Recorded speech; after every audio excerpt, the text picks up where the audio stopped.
All right, we'll call the January 30th, 2024 meeting to order at 5:06 PM.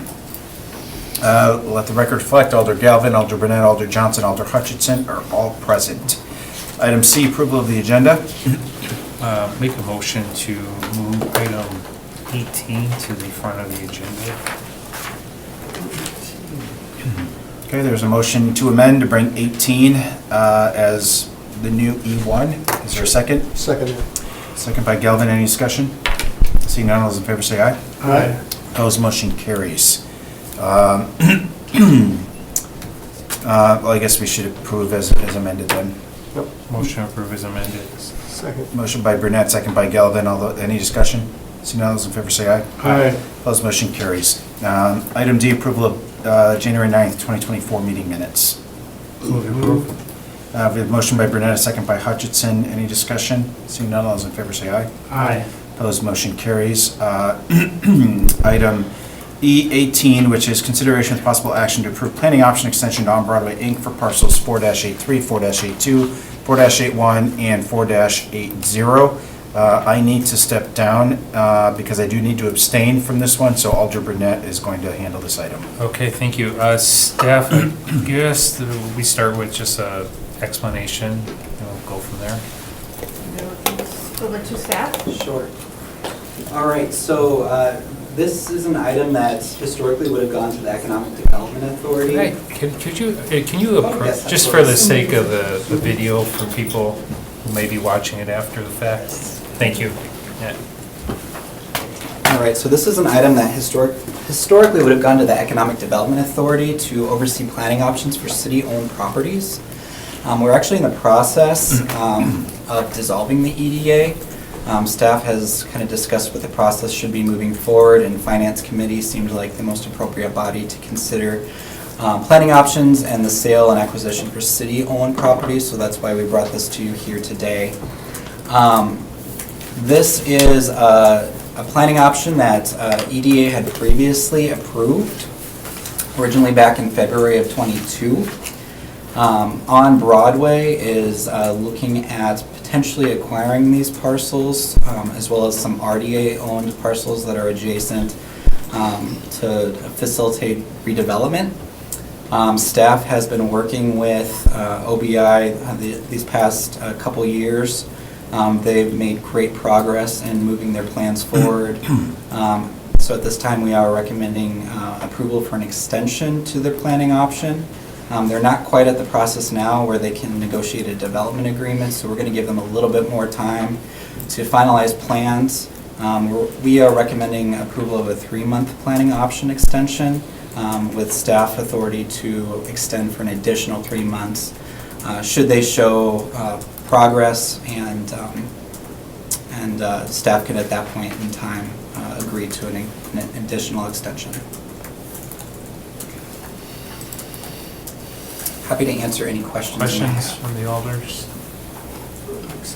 No, obviously the awkwardness of the situation have you had good contact with any, individuals on Broadway? Are they agreeable to the 3-month, whatever you're proposing?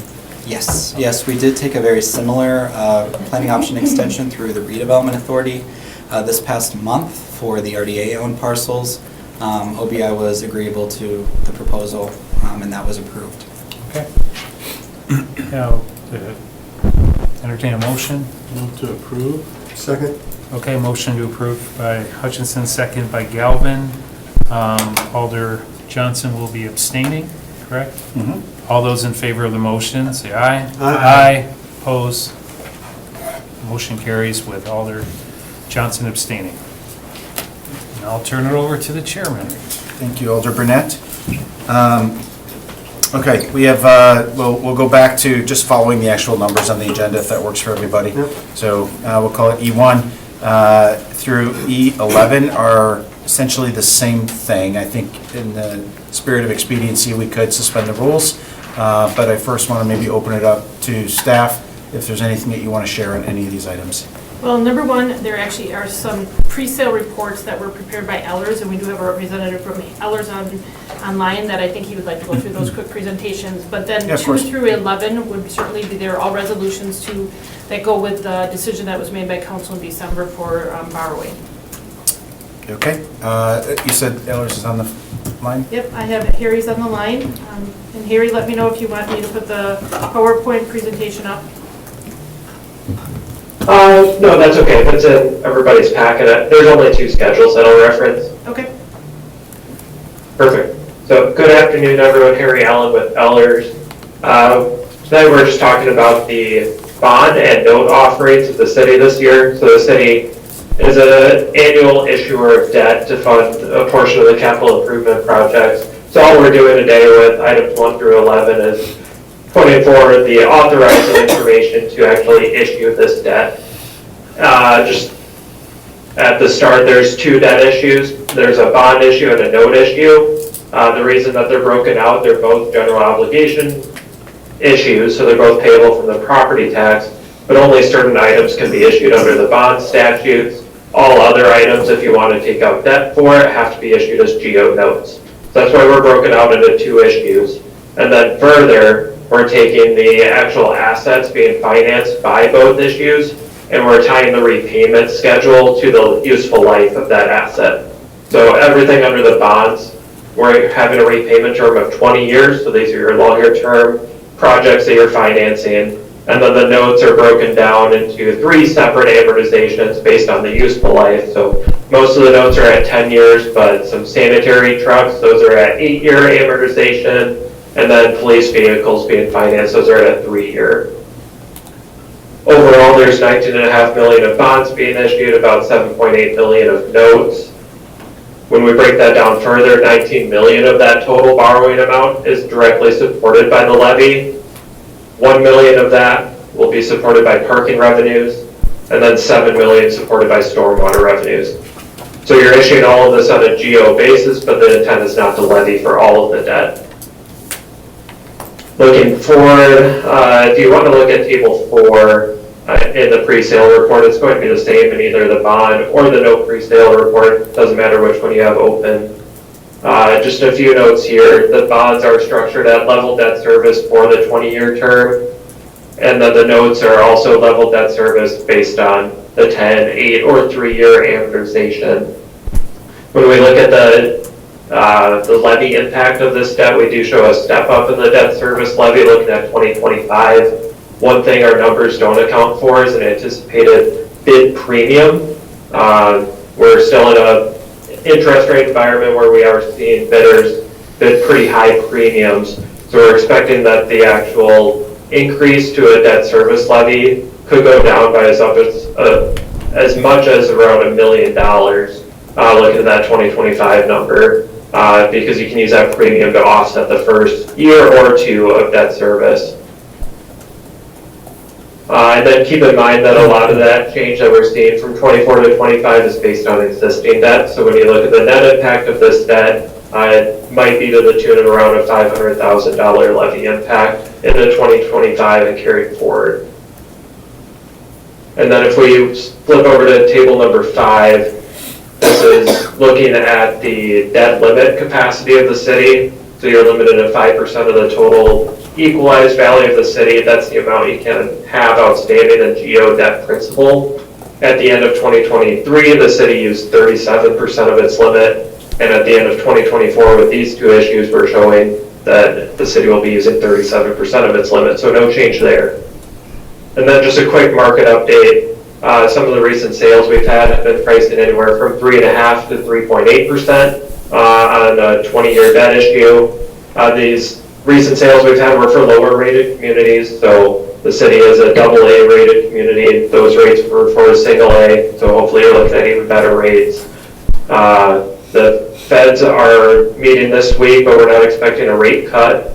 We're anticipating a rate cut next month at March's meeting, so hopefully we see rates decrease from where the current market is right now.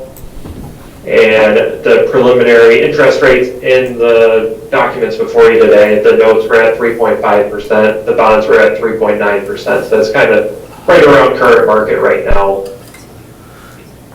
Then the last couple notes, we are setting a parameter sale. This is something the city did last year as well. So you're putting a couple different parameters on the debt. So max price, some certain adjustments that can be done on sale day, max interest rate. If all these parameters we're laying out are met on the sale day, then staff will be able to award the sale. It won't have to come back before you all or the council. There's just one action to approve the debt. So it makes things just a little bit easier on sale day, as well as getting you off Monday, Tuesday, which tend to be busier in the market. You have a lot of communities that don't utilize parameters, so they do an initial resolution and a final resolution. So the board has to take action on that night. So you see a lot of debt sales land on Monday and Tuesdays just because those are when local governments meet. So if you can get it off those sale dates, you might have less paper in the market and more eyes on your deal, which could lead to better pricing. The current schedule is to sell on March 13th with funds in hand for projects on April 3rd. And then it was mentioned already, but there's a variety of things, items 1 through 11 for this debt. The reason is when you issue GO bonds, you have to issue debt by purpose. So there's 7 initial resolutions just for the GO bonds for all the various purposes being funded. There's a resolution for the publication of notice related to bonds. And then there's actual parameters resolution setting all the things that need to be met in order for staff to award that sale. And then the GO notes are much simpler. There's only one resolution, the parameters resolution for that. And then I just wanted to put one quick legislative change on your radar, which won't impact this financing, but hopefully if it does get signed by the governor, it makes things easier in the future. There is a proposed law that's going to the governor's desk on April 4th that would extend the term of GO notes from 10 years out to 20 years. So effectively what that means is hopefully next year the city's in a position where you don't have to do dual GO offerings. Hopefully we can issue everything as GO notes. That makes things easier on you all. You just take action on one resolution. And it also creates additional flexibility for the city if costs change. So right now you can't reallocate cost if you borrowed money on bonds for streets, but your sewer costs went up. You can't take additional street proceeds and put it in the sewer, but GO notes, you would have the flexibility to reallocate debt proceeds across projects. So just wanted to put that on your radar. It doesn't affect anything now, but hopefully next year things are smoother. And that's really all I had. If you have any questions for me or on the pre-sale reports, I'm happy to take those. Committee? I love it. No, that's good. Okay, I think we're good. Thank you. Thanks. Okay, I'm just going to read off that agenda item because I didn't really do that. And then we'll entertain a motion. Okay, so it'd be consideration of possible action on the pre-sale reports prepared by Ayler's Public Finance Advisors for the 2024 borrowing approved at the Common Council meeting on December 19th, 2023. Motion to approve. Second. A motion by Galvin, a second by Burnett. Any discussion? Seeing none, all those in favor say aye. Aye. Opposed, motion carries.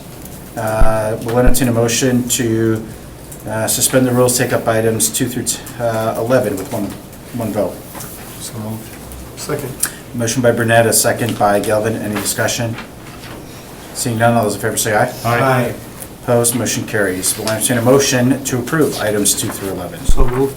Second. Motion by Galvin, second by Burnett. Any discussion? Seeing none, all those in favor say aye. Aye. Opposed, motion carries. Item 12, consideration of possible action on revising the 2024 fee schedule resolution to include a massage establishment license fee. So this is really just to take the ordinance that we passed, put the fee in the schedule. So moved. Second. Motion by Galvin, a second by Burnett. Any discussion? Seeing none, all those in favor say aye. Aye. Opposed, motion carries. Item 13, consideration of possible action to approve the purchase of municipal court audiovisual upgrades for $39,417.57. Discussion. Move to approve. Second. Motion by Burnett, a second by Galvin. Anything else? Seeing none, all those in favor say aye. Aye. Opposed, motion carries. Item 14, consideration of possible action to approve a service agreement with Off-Duty Management for public safety software to manage all police department overtime. Chief, is this going to be you? It sure is.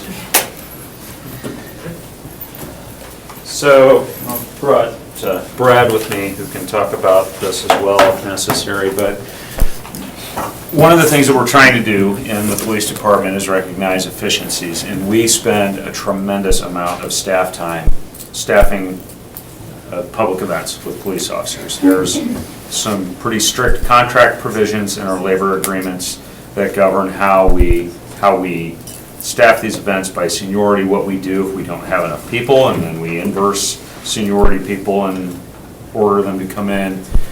This will help us take care of all of that, and it puts the responsibility for making sure the contract is followed on the vendor. It also comes with a fairly significant insurance policy that covers the city for these events. It will provide the public with more predictable rates, because it's just one rate for a police officer, it's one rate for a supervisor, as opposed to, kind of unpredictable billing that we do now. And it'll also help the city with ensuring that we're recovering 100% of our costs for special events. So we believe this is a good idea for us. It really doesn't cost the city very much.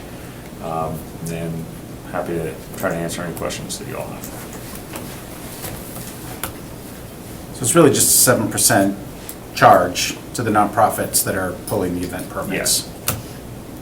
Yes. One thing I talked to Commander Warwick about was just if we had a sense of what the total police overtime budget was for special events in our community, because I presume that also includes Packer games?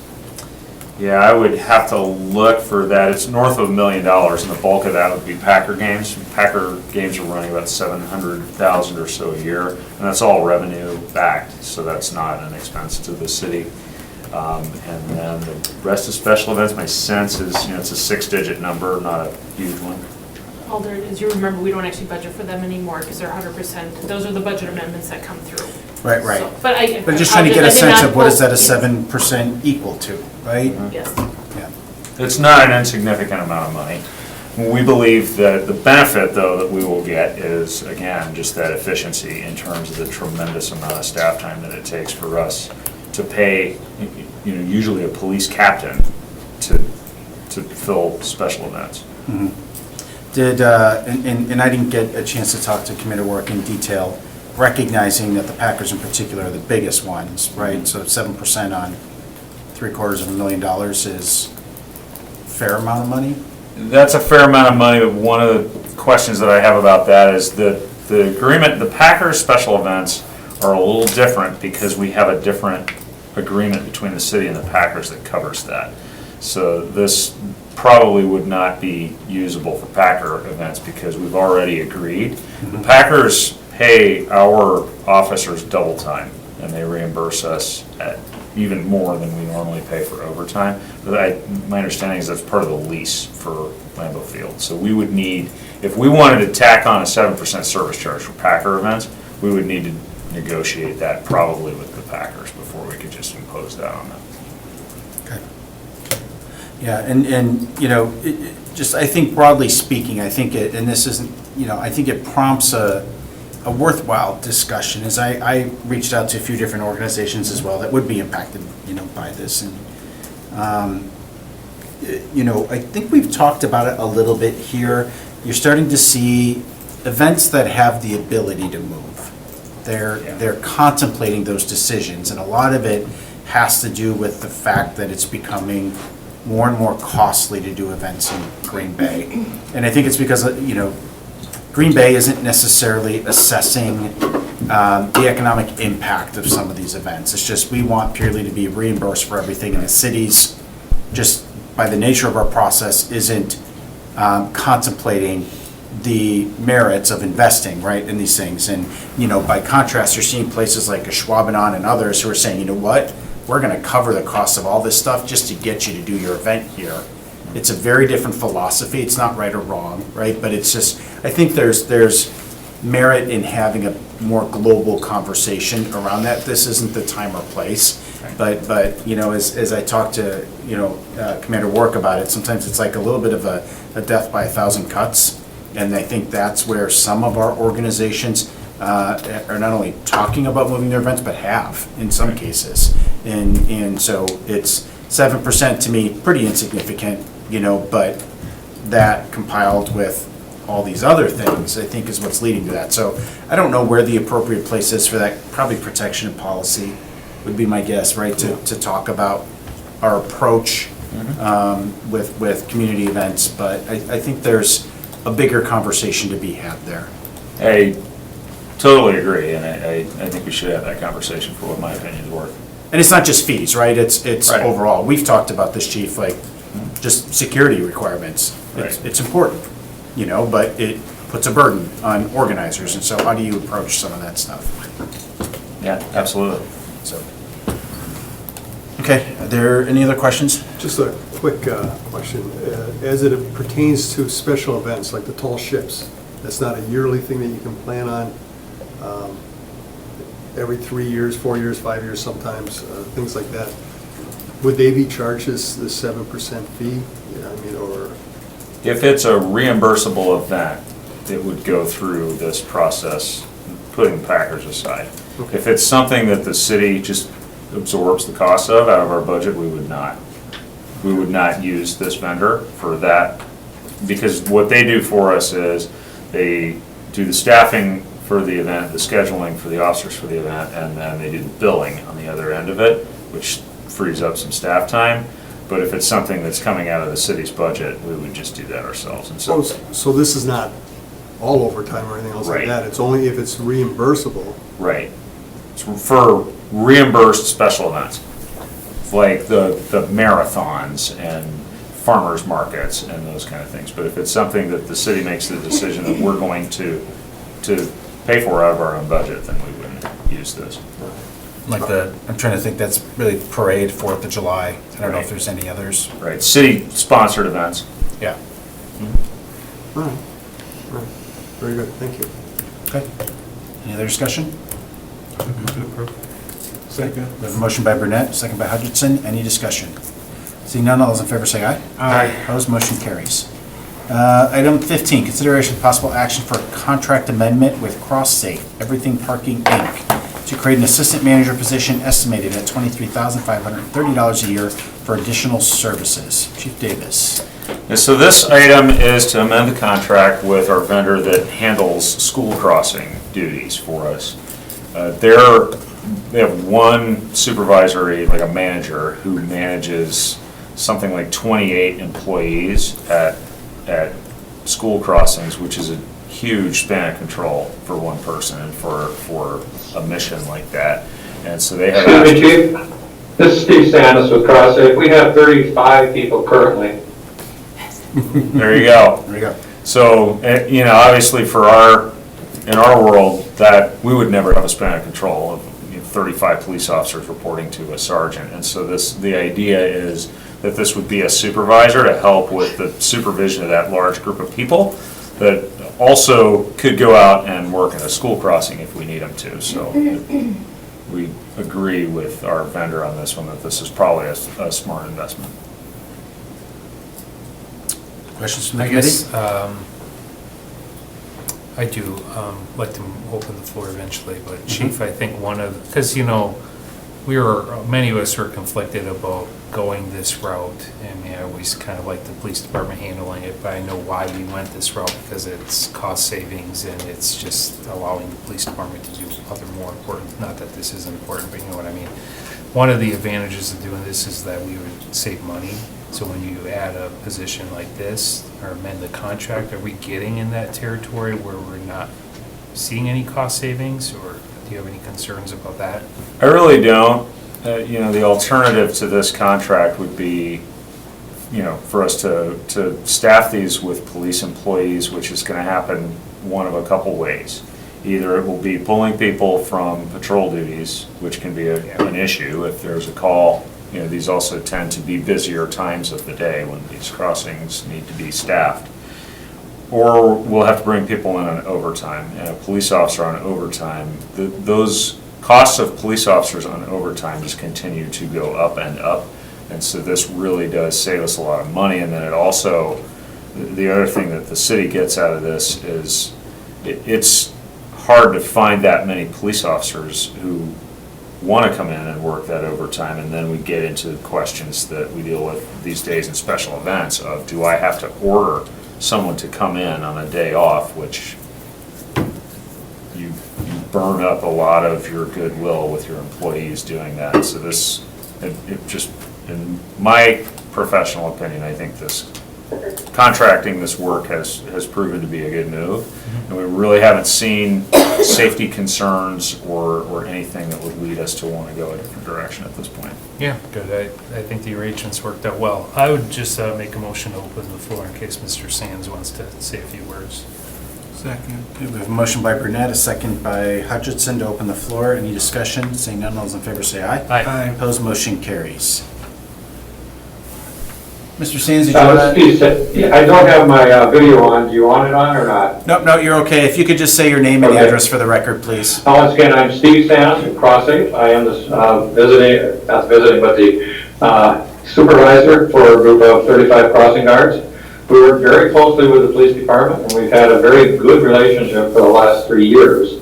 And I think that adding an assistant to me will help save me some time and efforts. Okay. Any questions? No. No? Okay, thank you for your input. Anyone else that wishes to speak? Move to close. We have a motion by Hutchinson, a second by Galvin. Any discussion? Seeing none, all those in favor say aye. Aye. Opposed, motion carries. Alder Burnett. Yeah, I support this. I mean, I've been very closely connected to tracking this, monitoring it. Commander Work's done a great job. Steve has done a great job, Chief. I know when we made this change, it was during the COVID years, and a lot of schools were not, fully operational in person, and with the instances of speeding in our city we're trying to cut down on, and pedestrian safety. Anytime that you have a program like this that's doing really well, you just need to supplement it with the necessary staff in order to make sure that the crossing guards are showing up and doing the right thing. And I have nothing but extreme confidence in everything that has happened under this change. And if the amendments being requested, I think it's a reasonable request, so I'm happy to support it. Okay. I'm going to say too, I support it. I mean, I've seen the work that, I remember when I was on the job, getting pulled from answering calls and that, they have to go across these kids and protect them so that they can be, safe going home is paramount. But anything we can do to alleviate officers from having to do that, but still protect these children at the same time, I think we should. The cost in comparison, if someone's to be injured, you can't come close to it. So but this also seems it was well thought out, and it is actually going to be helping the city in the long run. So I'm in favor of it. Motion approved. Oh, did I make a motion already? No, that was a close Oh, floor. motion to approve. Okay, so we have a motion by Burnett, a second by Hutchinson. Any further discussion on this item? Seeing none, all those in favor say aye. Aye. Opposed, motion carries. Thank you, Chief. Item 16, consideration with possible action to approve the First Amendment to the grant agreement for Neighborhood Investment Fund Program. I guess I read it. I don't know if staff wants to give an overview, or unless there's questions. I can just let you know it's formality and to go through this amendment. Ahmad is on the line in case you wanted to have an update on the project itself, but otherwise it's a formality of just paperwork to update the original agreement. Yeah. Ahmad, did you want to share any input? Hey everyone, just like Diana said, this is a formality that we have to do to be able to pull the money down from the state government. The project is on time. We're going to bid for construction in the next 3 weeks to 4 weeks. We should be in the ground, if everything goes well, by May, and we should have a ribbon cutting for this by October. Alder Morgan has been a great ally and very thoughtful involvement in this. We have partners like Wello who will be taking on the urban farm aspect, and then we simultaneously have an RFP for housing going through, and that should be finishing up in March. So we're really, really excited about this project. Again, this is leveraging $5 million that the council has already approved, and we are speeding through. This is one of the largest and fastest projects that we've ever completed in the city. So we're very pumped, and we've been working with about 40 to 50 partners for over 2 years. Great, thank you. Entertain a motion to approve? So moved. Second. Motion by Brunetta, second by Galvin. Any discussion? Seeing none, all those in favor say aye. Aye. Opposed, motion carries. Item 17, consideration with possible action by the Department of Community and Economic Development to execute a professional services contract with E-Plan Exam. Director Renier Wig or Bill Pepe? Yep, for staff. Chief. There we go. All right, this is like whack-a-mole. Who's- And the chief. So, all right. How we doing? So this is in partnership with the fire department. What we looked at is with the vacant chief building official position. That position held plan review status and duties. E-Plan Exam, who the president, D.A. Maddox, is on the call, so if you have questions for him, they're available. What their services will do is replace the plan review duties that former chief building official had, as well as assist the fire department with some, is it the fire? Yeah, with some of the code questions that we have and also some of the firefighter reviews. So they'll handle all that. So this agreement would work with both. Some of the details in there that they'll be doing is doing our commercial and HVAC plan review. There'll be a backup for our plumbing plan review as well. Fee structure is kind of laid out in there. What we're going to go with, it's identical to the state of Wisconsin. It's how they collect their fees and what that pricing is of that. E-Plan, excuse me, would capture 95% of that, with 5% going back to the city. So there is a revenue loss for that, but the city is able to recoup 5% of it for whatever services that we want to utilize. So the goal is to replace the position, but in talking with our director Cheryl, possibly looking at other duties, what we might need instead. So I'm taking over the supervisory duties of that aspect right now. So this is a way of keeping those services, and it provides good customer service for our developers and our residents, because they guarantee a 15-day business day turnaround. So that's really good for us, as well as other neighboring communities are using them. We believe Appleton, Oshkosh, Schwabenon. So puts us on pace with our fellow neighbors. So, any questions? That's what I was going to ask. I mean, Bill, you do a great job, and I'm sure you'll do just as good a job with these new responsibilities. Thank you. But my question is, and my concern has always been, is Green Bay's turnaround time. Yep. And the complaints we hear, and it's hard to get them verified in that, but the silos within our departments, Yep. and then the ability for contractors and people that want to get stuff done, running into walls and hoops and, Yep. and I understand, we want to have a good city. Yep. We want to have this work done right, but we wanted to make these individuals more willing to come here and invest their time and energies and monies in our community. So you think this will help that? Absolutely. This is kind of why I started investigating their process and what E-Plan is all about, and DA, and how they gone about to address this issue, because when I've took on the responsibilities from having worked in the department for a number of years now, that wasn't needing the volume that comes in. It's hard to handle it all when we Sure. get complaints and projects and things going on. Becomes a lot. So this is, you're not hiring one person, you're hiring a team. And in that aspect, the customer service and the turnaround time is something that I'm very excited about, because it's something that, was a number one concern for me, is making sure that, as well as the customer service aspect, but the internal customer service, because we had a very important part of it is the code consultations between the inspectors, between the plan reviewer, as well as other departments, and as well as with fire. So when we're all going about it, we have one entity that is reviewing all of them, so it makes our inspection process and the safety aspect of that building much more efficient, if you will. Okay. Hello, if I may as well. My name is D.A. Maddox. I'm the president and owner of E-Plan Exam. I don't know if it matters or not, I live in Mount Falls, I can state my whole address, I know sometimes council meetings require that. Over the last 5 years, Could I just make a- we have could I just done make a- plan reviews of around 3,000 projects for around 75 million square feet, and we've never once exceeded 15 business days. Okay, just a couple questions for you, Bill. And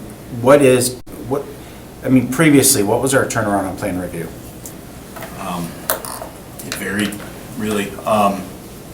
There were, Cheryl could probably answer it more, but I know that there was, sometimes it wasn't 15 days for, in some circumstances, depending on time of the year. Summertime, June, July, it was. It could be 4 to 5 weeks, Yeah. depending on volume. Okay, and then it's indicating that we would, that the intent is still to replace the position, but would you replace them at the same level, or is there potential savings there, salary I savings? think what we're looking at is checking out this E-Plan's working, see how well that does with plan review.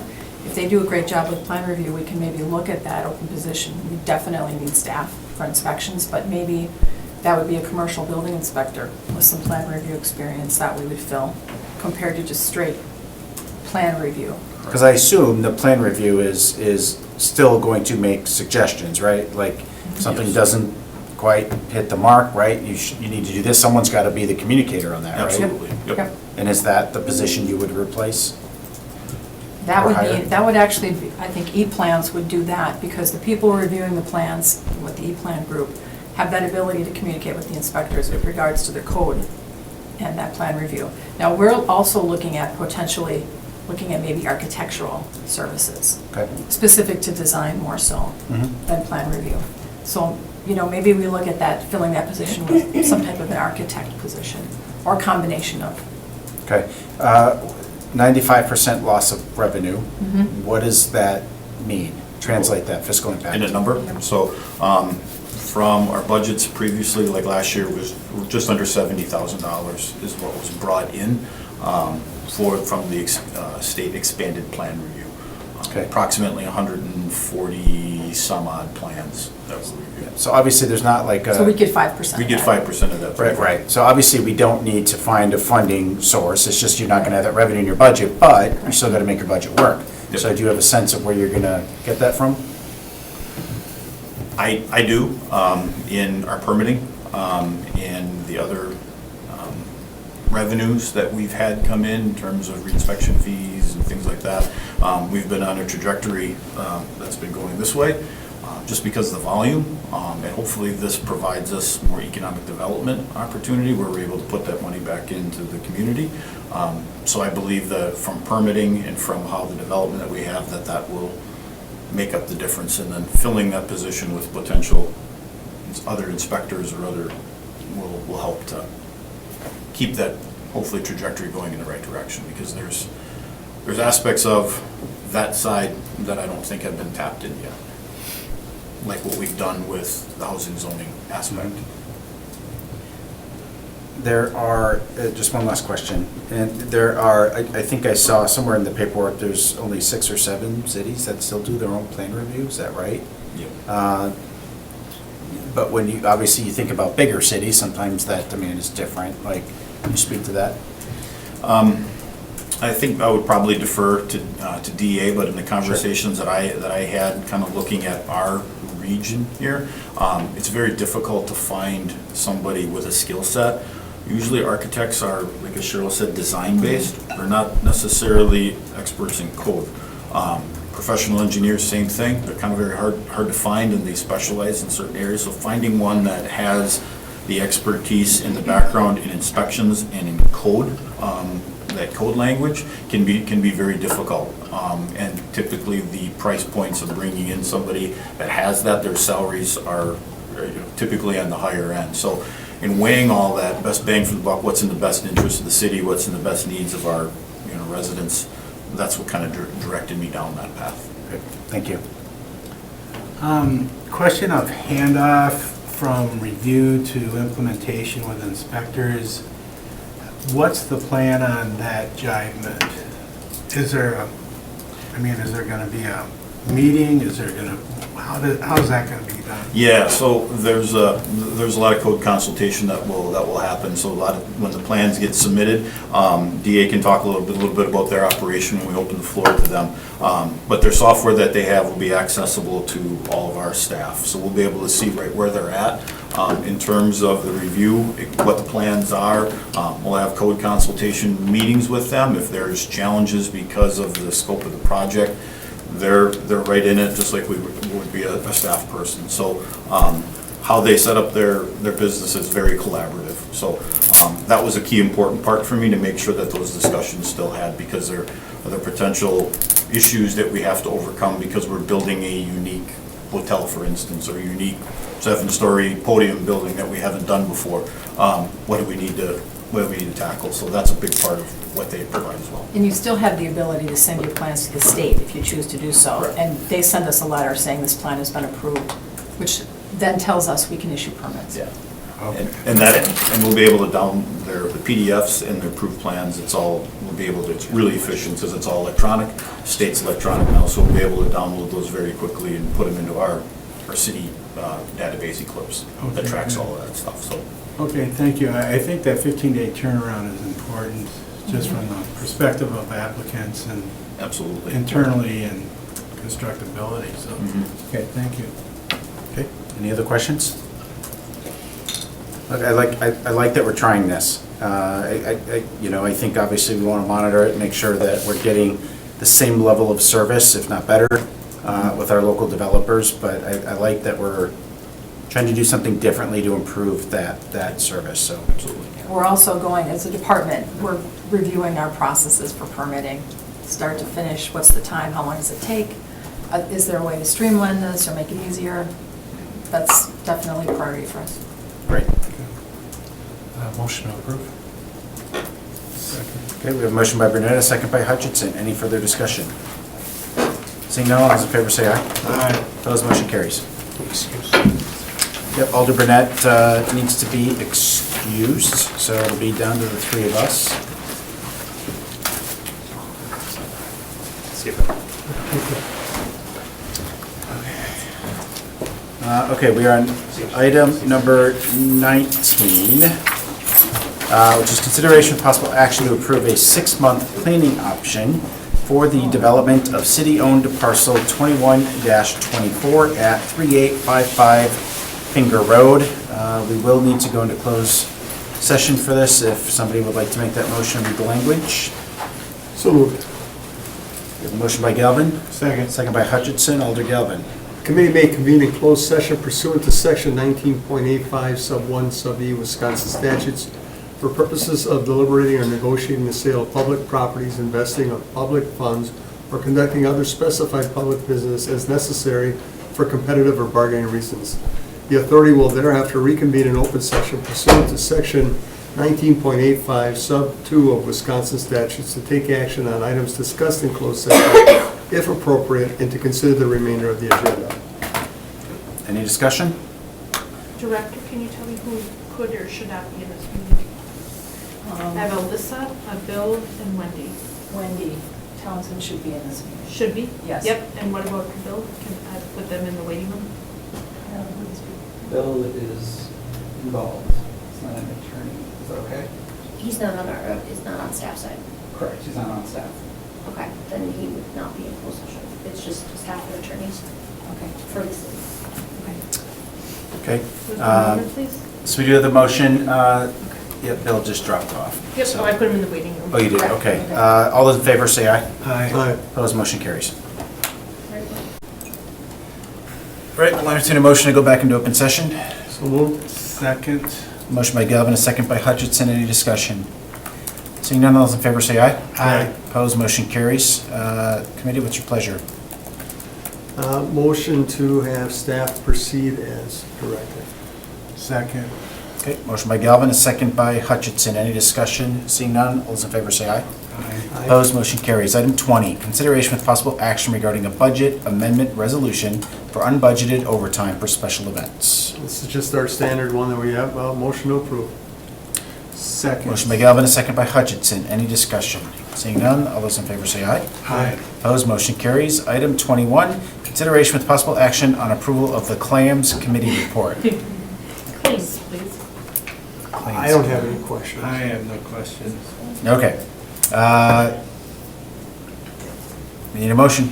Motion to approve? Second. Motion to approve by Galvin, second by Hutchinson. Any discussion? Seeing none, all those in favor say aye. Aye. Opposed, motion carries. F informational, number 1, 2023 contingency account, $213,081.36. 2024 contingency account, $240,350. Item 2, the next Finance Committee meeting will be held on February 13th, 2024 at 4:30 PM. That is not a correct. Yeah, I thought. That is not a correct date. It would be Personnel's the February 27th. 27th at 3 PM. Right. That is incorrect information on there. See that? Yeah, I thought personnel was canceling though, weren't they? Did I miss it? On the 27th? No, on the 13th. Did I misread that somewhere? I like to make lots of things up, so it's possible. There's no council meeting in between there, so there. So there's no need. There's no need unless there Got are it. more items, but Okay, so the next Finance Committee meeting will be held on February 27th. at 3 PM. At we will 3 conflict PM. In the evening. At 3 PM. Okay. Correct, that's the one we emailed about. That's a double, man. Yeah. Okay. Okay, entertain a motion to adjourn. Motion to adjourn. Second. Motion by Galvin, is second by Hutchinson. All those in favor say aye. Aye. Opposed, motion carries. All right. Doors.